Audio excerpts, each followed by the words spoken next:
Hello everybody. I am back and I am with a new version of my game. So I'll get straight into things. Right.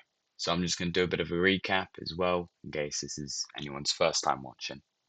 So, um, this is just a little cube. So you can see you can move them around.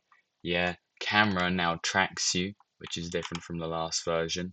You can also dash. Yeah. You can swap the levels. So I can go to 3 here.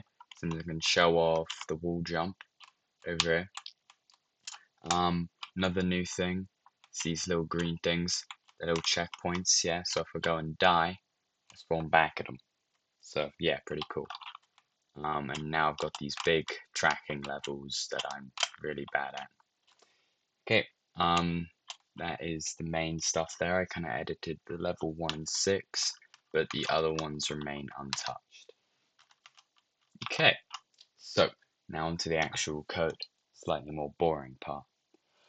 Okay, so you got your first function here, load level name. It loads my JSON files. It reads the different parts of it, the platforms, the hazards, checkpoints. It converts them into the Pygame rect objects.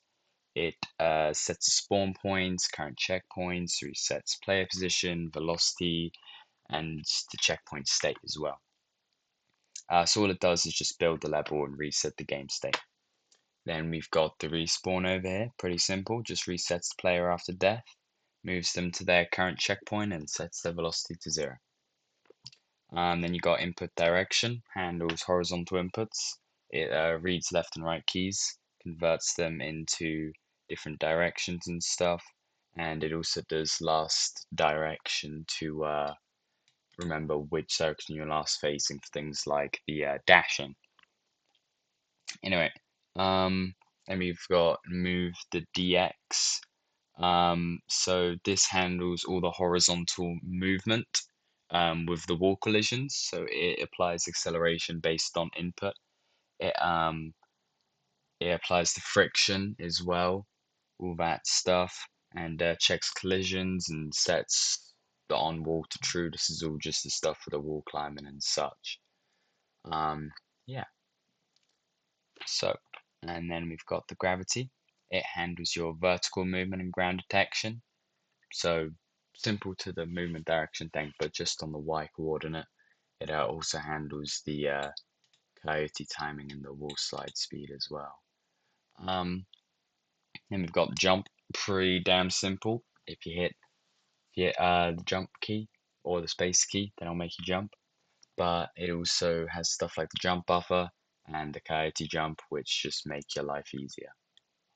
Um, then you've got dash keys, just starts the dash action when you press F. Um, update dash, it's just the collision detection with it. So it checks for collisions with walls, stops the dash if it hits anything. That was a bug with my last one where it would phase through things. Um, then you've got the hazard check. It checks your death zones. Um, so if you touch it, then it will just send you back to the last checkpoint. And it's obviously shown by these little red squares there, or rectangles. Um, and we've got the checkpoint check. Yeah, that sounds catchy.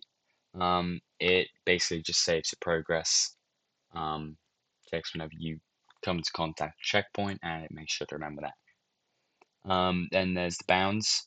It is just the world boundary protection. Make sure you don't go outside of the level. Um, and it'll reset you if you go outside because now there's big gaps in between, and can't be falling infinitely if you fall. And you've got the update camera. It does the camera follow system and that kind of stuff. Make sure it's smooth. Um, and you've got draw all the way down here. It's a big one. Um, it just renders everything on the screen, clears everything, then draws everything. And then down here, you've got the main, which is just the core game loop. It loads your levels, runs the loop at 60 FPS, handles the events, gets inputs, run movement, updates your physics as well. It just does everything. It uses every part of it in here. Anyway, thank you for watching, and I hope to update you soon with my next version. And if you also have any suggestions, make sure to leave them in the comments.